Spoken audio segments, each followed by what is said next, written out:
Okay, guys. So hope you guys remember the previous session we were discussing regarding the concepts of typecasting or type conversion. So what did I say? What is the meaning of type conversion? That is converting data of one data type into another data type.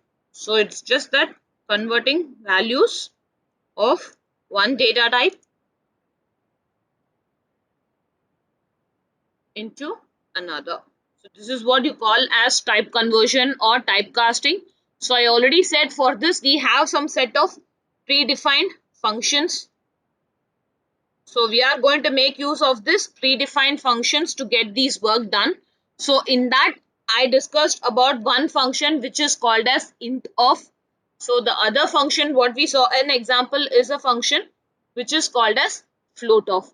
So these are the two functions which we were seeing. So I'll tell you about a few more functions also in this. So let us just go through. So we'll just continue with the same example. So here what we are going to do is, let me just say, okay, next I shall be discussing with you regarding a function called as str. So str function, it is used to convert a value into a string. So if you want to convert any value into a string, so the predefined function what we are going to use is a function which is called as str. So I already told you about the float. So convert a value into a floating point. So into a floating point, we use the float of, and same way to convert a value into an integer. So convert a value into an integer, we make use of the int of function. Okay, so now let me just show you a small example of the str function. Okay, say for example I am saying here a is equal to number 10. Okay, same way I'm saying b is equal to number 45. Then I'm saying sum is equal to, okay, a plus b, and I'm just printing the sum value. So I'm just going to print the sum value. Now you know one thing, Python is a dynamically typed programming language. So that means what, whatever the value we are going to assign to the variable, the data type of that is automatically assumed based on that. So since this 10 is an integer number, that is a whole number, so the data type of a will be automatically taken as an integer. So okay, so what we do is, let us get that also confirmed once. So what I'm going to say, I'm saying print of. So you know the type function, so type of a, comma, I'm just going to say type of b. Done. So now let us run this. Let me just run this piece of code. See what happens. First, type of A. What is it? Int. Okay, type of B. What is that? That's also an int. And see what is sum? Sum is doing an arithmetic operation. So 45 plus 10, it is giving me the result as 55. Now, I told you that I have a predefined function which is called as str. So str, anything that you pass within this parameters will be converted as a string value. So it is used to convert it as a string value. So now what is going to happen is here, okay, I am going to say sum is equal to, see what happens, str of a, okay, plus str of b. See what happens here. So then I'm going to give you the type of sum also. What is the data type of this variable sum? So see here what I'm doing, a and b I'm taking it as a number. Okay, so a and b is treated as an integer, but before adding the values, what I am saying, I am saying str of a. So str of a means whatever is the value of a, I am converting that into a string value. So then I am saying str of b. And whatever is the b value, that also I am converting into a string. So what is going to happen when I use the plus operator on a string? The plus operator is going to do the work of concatenation, as we have already seen in our previous examples. So whenever you apply the plus operator on a string value, it will do the work of concatenation. So now when I run this, see what happens. So 10 plus 45. Previously it was doing an arithmetic operation, but now since I am converting to a string, it is doing the work of concatenation. See what is the result I am getting? 1045. That is, the numbers are joined together. It is not performing any arithmetic operation. And when you see the data type, see, I am saying A is equal to 10. So A is an integer. I am saying B is equal to 45. So B is also an integer. But what is the sum of C? What is the data type of sum? It is used to concatenate to integer now. It is used to concatenate to string values. Hence, the data type of sum is also going to be a string. So that is why you are getting this. So str, remember, is a function which will convert. See, for example, if I am saying like this, I am giving a floating point value. So now data type of A is a float, data type of B is also a float. So what will happen when I concatenate two values of a float? I'm converting that. See, whatever it is, whatever you are passing inside of a str is going to get converted as a string. So this floating point number also will get converted into a string, and then the values are going to be concatenated. So see what happens when I run this. 10.2, this is the first value, and 45.5 is the second value. So both are getting joined together. And see, data type of A is float, data type of B is also float, but the data type of sum is str for me. So that is the beauty of the str function. So remember, whenever you want to convert a value into a string, then this is the function we are going to be using. Right. So in this, there is one very important point what you have to remember. With a string, there is one important point what you have to remember. Yes, that I will tell you when I am discussing this type conversion function now. The other function what I have is a function called as boolean. So what is the purpose of bool? You know what is a bool data type? So bool data type is can have only two values, right? One is true, or you can have the value as false. This is the two possible values for the bool data type. So bool of, when I say bool of, what it is going to do? It is going to convert the value into a boolean type. It is used to convert this into a boolean type for us. Okay, let us see a small example here. Let us try to understand the bool data type here. Okay, I am okay. I am not having anything. I am going to run this, right? So yes, see here, first I'm saying A is equal to 0. I'm assigning the value for A as 0. Okay, now see what I'm saying. I am saying print type of A. Okay, so what is the data type of A? Let us print that. Before that, let me print the value of A also. Okay, then I am saying print, okay, bool of A. So what I'm doing, see here, the previous example, what I did, I typecasted it, and then I'm storing it inside a variable, and then I can print that variable. But here, instead of storing it in a variable, I'm directly printing the values. That is the only difference here. Okay, so now when I run this, see what is going to happen. So A value is what? 0. Superb. So type of A, yes, it is an integer because 0 is a number. Okay, now when I say bool of A, say what it is saying. It is giving me the number as false. Okay, now let us try one more thing. I am going to say here A is equal to 1. Okay, now I am going to run this. See what it says. It is saying now it is true. So one important takeaway or one important point what you have to remember is in Python, okay, in Python, true is represented by the number 1, okay, and false is represented by the number 0. You know, in your C language, we have this number representation. So true is equal to 1 and false is equal to 0. This number representation was there in your C language. The same thing is available in our Python also. So now that is why what happened? When I said A value is 0, 0 is equal to false.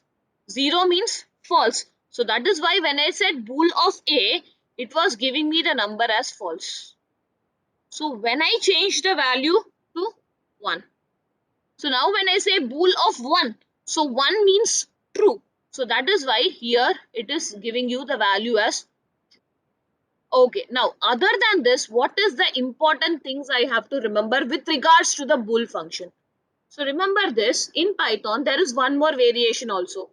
So any number,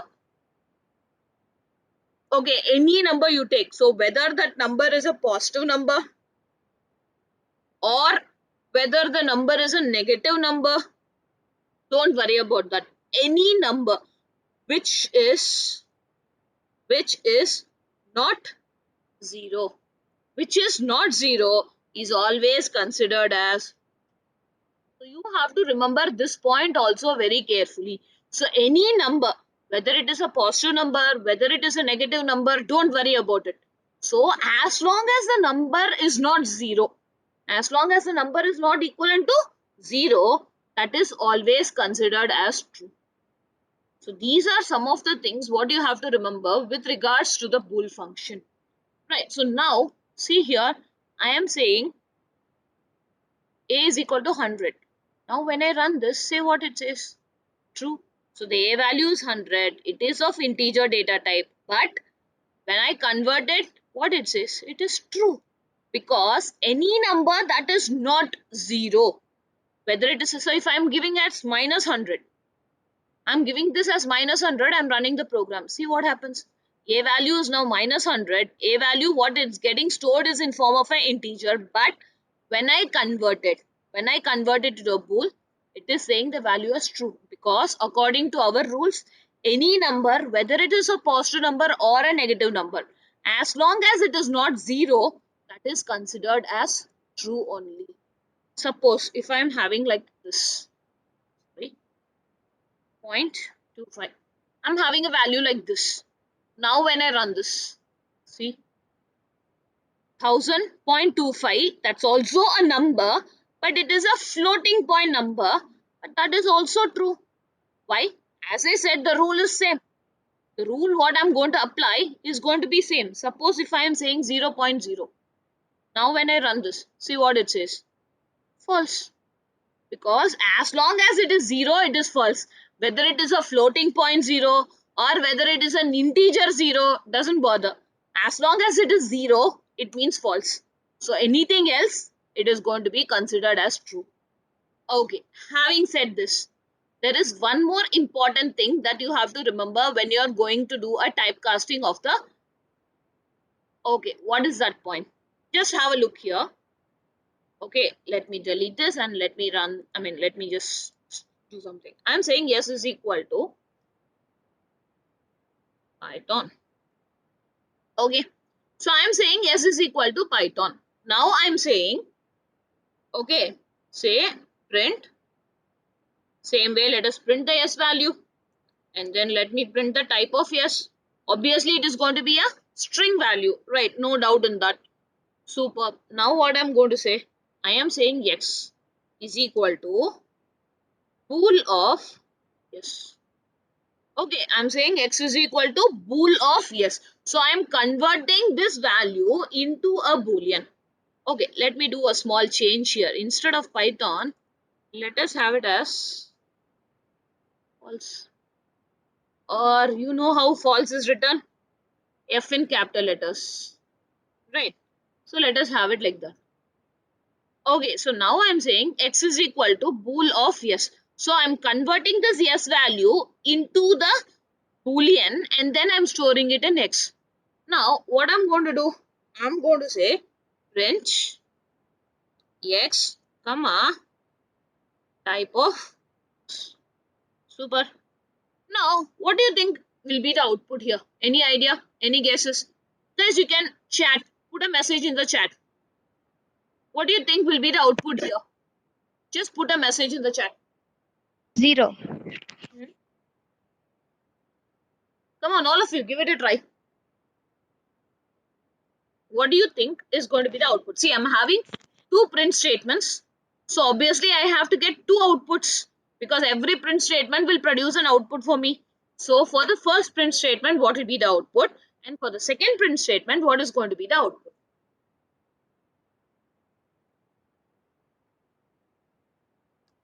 Either you can say or put a message for me in the chat, whichever is easy for you. But I want all of you to please tell an answer.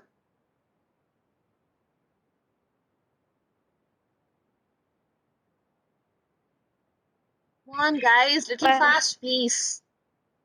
for first one, it will print false and type bool. Hmm? And for second one, it will print 0. Okay, so that is one output I got.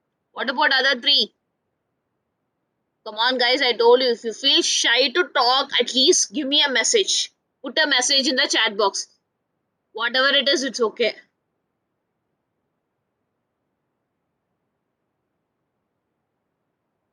If you're giving me an output only, I will know whether you understood it or not, or where anyway, if I want to explain it again. If you don't give me an output, what am I supposed to do?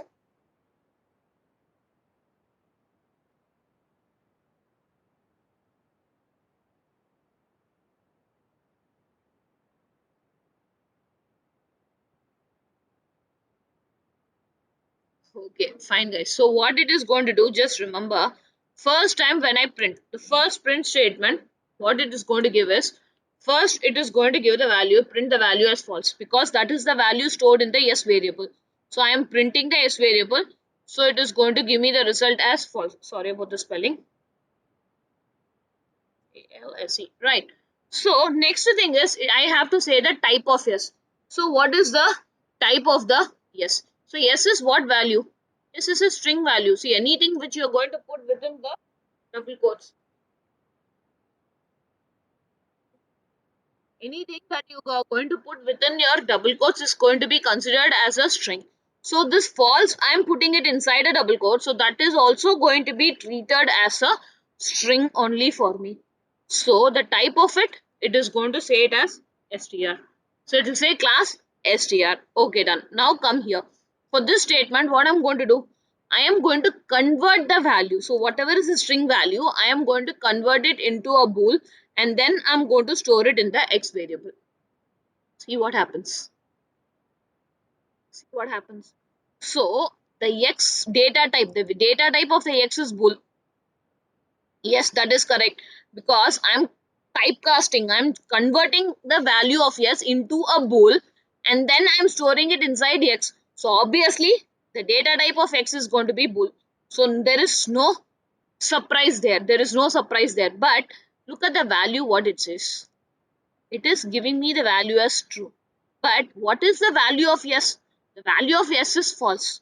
So when false is getting converted, why is it saying as true?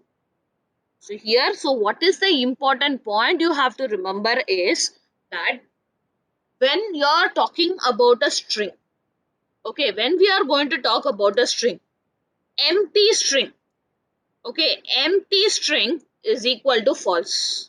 So remember this point very clearly. Empty string is equal to false.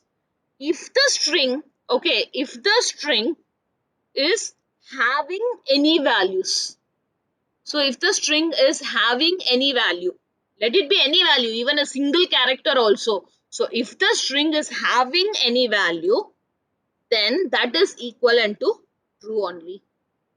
So remember this point very, very carefully. So empty string means it is false, and if the string is containing some value, that is always considered as true only. So what happens here? In this scenario, I am saying pool of yes. Yes is not an empty string. Yes is having some value. Let it be any value. Even if it is false, even if it is true, even if it is Python or if it is Java or anything. As long as it is containing some value, it is always considered as true only for us. So please remember this very, very carefully. So bool with strings, the working is little different. Bool with numbers, the working is different. What you have to remind here. Say for example, here, this is an empty string. See, I'm having an open quotes. Immediately, I'm giving a closing quotes. So this is going to be an empty string. But still, it is a string because I'm using the quotations here. So now when I run this piece of code, see what happens. So it is of class str, no doubt about it, because I am using the quotation. It is not printing any value. because the string is empty. So I am saying bool of yes. So I am saying bool of an empty string. So that is why, see what it says. It is saying the value is false now. So if the string is having even a single character, see within a string even a space is also considered as a character only. So when I'm talking about the string, even a small space what I give or any symbol what I use, everything is considered as one character. So here I'm using only a single space. Now when I run this, see what happens. It is going to say it as true. Yes, it is true. Why? Because the space is there. It is not now an empty string. It is not an empty string now. It is having a space in between. So that is why it is not considered as an empty string. It is giving you the value as true. So bool with strings, please remember these points very carefully. Right. So this is with regards to the bool of function. So when you want to convert a value into a boolean, then your arithmetic or your numbers, whether it is a floating point number or whether it is an integer number, it is going to behave in a different manner. And when we are talking about our strings, so that is going to behave in a different manner for us. So this is one important point what you have to remember. Okay, so other than this, what is the next point that I have to remember? So the next point from this string point, what is the takeaway for us is any anything, or let me say any collection any collection that is empty is equal to false. So any collection, so let it be a list, let it be a tuple, let it be a set, let it be a dictionary, anything that is empty, if it is empty, then it will always be treated as false. Okay, let us prove that. Let us try to prove that. So here I am saying yes is equal to empty list. So you know that square brackets are used to create a list. So I'm having an open square bracket and the closing square bracket. So what is this going to do? It is going to create an empty list for me. How to prove that? Put the type of yes. Let us run this. See what it says. Empty list type, data type is a list. So I am converting this into a bool. Say what it says. It is false. Why it is false? Because the list is empty. So if the list is empty, it is always taken as false only. Same way for a tuple. Again, you remember parenthesis is used to create a tuple. So now when I run this, see what it says. It is an empty, it is a tuple, that is also false. So empty parenthesis, that is empty tuple, is also meaning false. So same way, just have a look here. I'm using the flower brackets. So I'm creating a dictionary by default. So I'm creating an empty dictionary. So empty dictionary is also treated as false. So what you have to remember is any collection that is empty, then bool will always consider that as false. So if it is having some values, say for example inside, I'm creating a list like this. I'm having some values inside the list. Now when I run this, see what it says. Obviously true, because the list is not empty now, it is having some values. So as long as the list is having some values, it is always going to be treated as true. The same is applicable for a set or a tuple or a dictionary also. Right, so this is the speciality of the bool function. Okay, so next to that, what is a common type conversion function that I may be required or I may be needing? I have a function called as binoff. Okay, then I have a function called as octoff, and then I have a function called as hexoff. So these are three conversion functions. So what is these three functions going to be doing for me? So just remember, when I say bin, I already told you that your integer, that is your integer number, can be represented in a four different ways. Integer numbers can be represented in four different ways. So what are that I told you? I told you we can have it as a decimal number, we can have it as a binary number, okay, we can have it as an octal number, and we can also have this as a hexadecimal value. So these are the 4 different ways by which you can actually represent your integer values. So now I have one number which I want to convert it to a binary. Say suppose I have a number called as 10. Okay, or let me say I have a number called as 5. I want to convert this number 5. 5 is a decimal value. So you know anything between the value of 0 to 9. We call that as a decimal number. That comes under the decimal category. So I have this number 5. I want to convert this number into a binary number. So how I can do that? For that I have the predefined function or a typecasting function which is called as bin_of.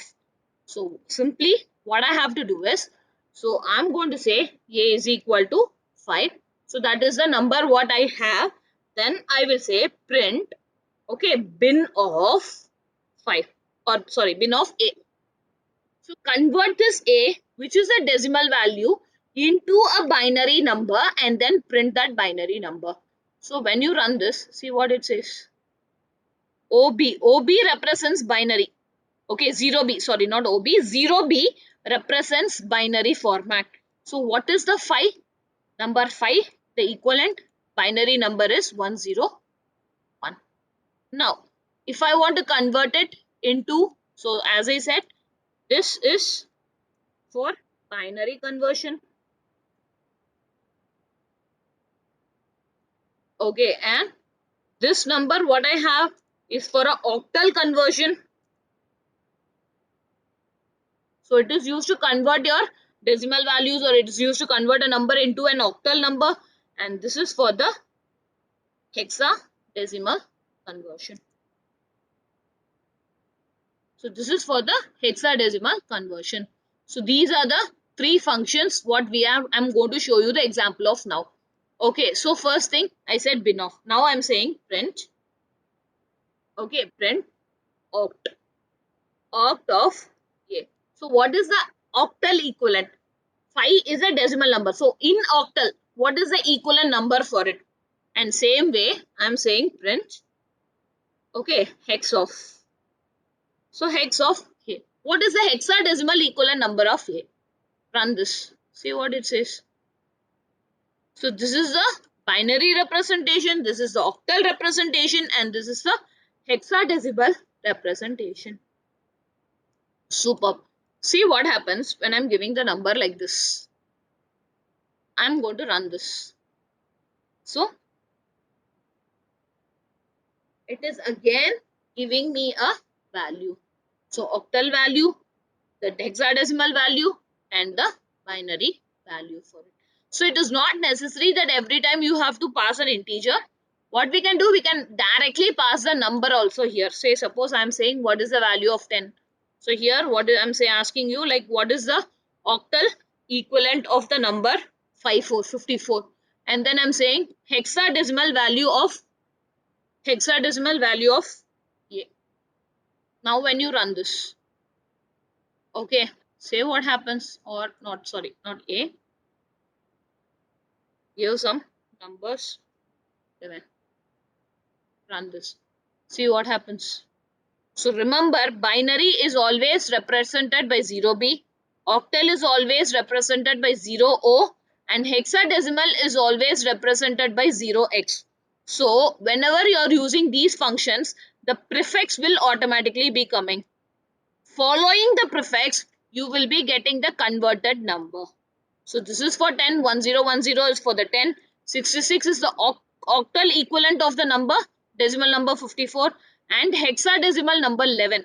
That is nothing but B. Why B? You know hexadecimal is for base 16, right? So 0 to 9, 0 to 9 it will say, then A to F. This is what your hexadecimal is going to store. So in this, when you say A will be having the value of 10, B will be having the value of 11, and C is equal to 12, and so on. So that is why when I am passing the number 11, see, it is showing me the value as B. So this is the 3 functions that you can actually use for type conversions. Right. So other than this, what other function which I may be using in my programs. So if I am given a program to solve the program, what else I will be using? Two very important functions. One function is called as ORD, okay, and the other function is called as CHR. So these are other two important functions which I will be making use of in my type conversion concepts. So first let us understand what is an ORD function. Okay, so ORD function is to convert a character into a decimal equivalent number.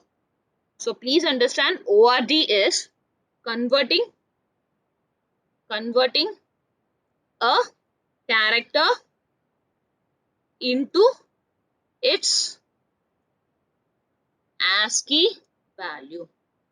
So I will give the character what is the equivalent ASCII value for that character will be returned back by this particular function.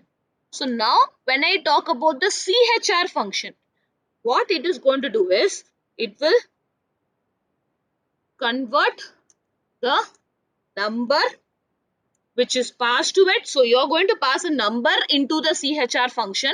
So convert the number into its equivalent, okay, ASCII character. Okay, so what is going to happen? With the ORD, you will give the character, it will give you the number. So what is the ASCII number? So in the CHR, you will give the number, it will tell you what is the ASCII character of that number. So these two functions again are very important when we are writing the logic of the programs. Okay, so let us see a small example for that. So I am saying print, okay, ORD of, so I said you have to pass what? A character. So the ORD function, what did I say? Converts a character. So what you have to pass is a character. So character is treated as a string.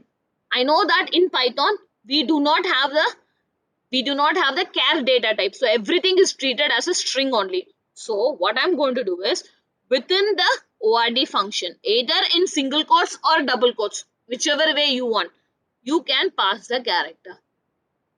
So when you pass the character, when you're going to run this, see what happens. So what is the ASCII value of small a? That is given to you. So same way, let us try some more. I'll just copy and paste it. So let us try some more. I'm saying capital A. Run it. So capital A value is 65. Same way, say I'm giving the value of small z, then I'm giving the value of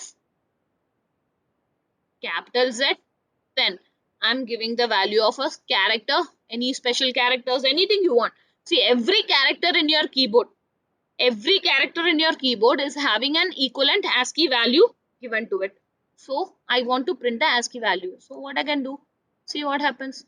So small a is 97, capital A is 65, small z is 122, capital Z is 90. See, what is the ASCII value of the hash? Hash is 35, dollar sign is 36. Suppose you want to find the number. You know in our keyboard you have numbers also. Suppose I have a number called as 8. I want to know what is the ASCII value of 8. See, ASCII value of 8 is 56. So like that, the ORD function. So understand the ORD function. You will pass a character within the ORD function. It is going to return back a number. And what is this number? This number is nothing but the ASCII equivalent of the character what you are going to pass. And please have a look clearly. What did I say? I said converting a character. So what is the purpose of me writing a character? It can take only one character at a time. So please remember that very carefully. ORD function can take only one character at a time. Suppose what will happen when I say like this. Now 10. 10 is a number. Yes. But do you have a number called as 10 in your keyboard? No. What when we want to write 10, what we are doing? We are using 1 and we are using 0. There is no number as such called as 10. So there is no possibility of that. And that too, the ORD function can take only a single character as its parameter. So 10 consists of two characters. One is one character, 0 is another character. So when I run this program, See what happens. It is going to throw me an error. Which line is throwing me an error? See, this line, it's pointing to this line. So ORD of 10. So what it says, ORD expects a character, but string of length 2 is found. So why is length 2? 1, 0. So totally there are 2 characters, but ORD function expects only a single character. So the word a character is very, very important here. Okay, so this is the functionality of the ORD. Okay, the next thing what I told you I have a function called as CHR. I have a function called as CHR. So let us try to understand what is the CHR function going to do. So I am saying print CHR of 97. Okay, then I'm saying let me just copy this so that I can use it again. So again, see what had happened. I used 836 was it, right? So I am saying now for 36. What is the thing? Then I'm saying if I tell me the ASCII value of what is the ASCII character of 122. So then I'm just going to say something else. 90, 91. Let us see what is 91. So like this, I'm going to run this. Say what happens. So 97, if I give the number, it is telling me that number represents small a. 36, when I give this number, it says the character equivalent of it. So this is a number. So this is an ASCII number. What is the character equivalent of it? That is nothing but a dollar sign. So when I say 122, it is small z. When I say 91, see, I'm getting an open square bracket. So this is for the 91. ASCII character of 91 is an open square bracket. So like this is how we will be making use of these two functions. So the ORD function and the CHR functions, two very, very common functions that I will be making use of in my program. So understand? So all these functions comes under the concept of your type conversion. So for converting into one data type into another data type, I am going to be using all these functions.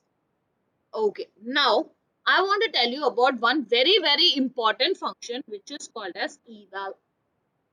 I have one very important function called as eval. So now first let us try to understand what is the eval function going to do. Okay, so now I'm saying A is equal to eval of input of enter some value. I'm not saying enter a number or anything. I'm just saying enter some value. Okay, after this, what I'm saying, just have a look. I am saying print A, comma, type of A. Okay, then I'm asking the to print the value of A and what is the data type of A. Now, you already know what is the input function going to do. Input function is going to read a value from the user and it will always read the value in form of a string.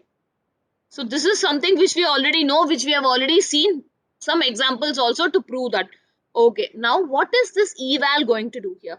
See, in the previous example, what did I do here? See, I'm using float of, or previous example I used int of. That is, I am converting the string value into a float, or I am converting the string value into an integer. But what is this eval here? So let us understand the eval. Let me run this. So what it says, enter some value. I am giving the value as 10 and I press the enter key. See what happens. Now it is saying, okay, it is an integer. Okay, let me run this again. So when I give the value as 10, it is automatically taken as an integer. Let me run this piece of code again. I am giving this time 10.52. Now press the enter key. See now what happens. Automatically it is taken as float. So input function will always read the value in form of a string. No doubt about it. So who is doing the type conversion here? The type conversion is done by my eval function. So understand how is the eval function going to work. Based on the input what you are going to give. If it is a number, then the eval function will automatically convert it into an integer and store it inside the variable. If it is a float, then the eval function will automatically convert the value into a float and then store it inside the variable a. Now, let us run this again. Okay, I'm going to run this again. This time, what I'm going to give is, I am saying 10 plus 2j. Real number, imaginary number. Understand? I am creating a complex data type. Press the enter key. See what happens. So the eval function will automatically, as soon as it sees this value, it will know, okay, this is a complex value. So it will convert the value. So as a string, I am reading the value. After that, the eval function is going to convert this string value into its equivalent data type and then store it inside the variable a. That is why I am getting it as complex. Okay, let us try some more. Let me run it again. This time, within square brackets, I am giving the value like this.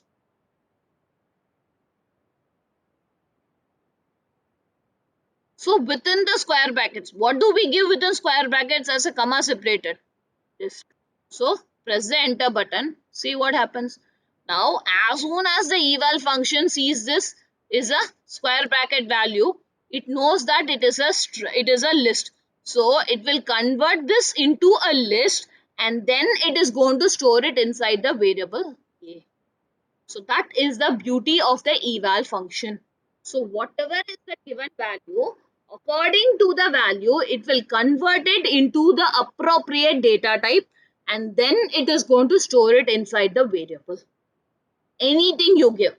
Okay, say suppose here you have to remember one simple point.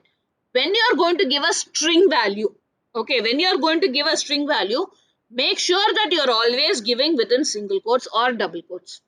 This is the only thing with eval what you have to remember.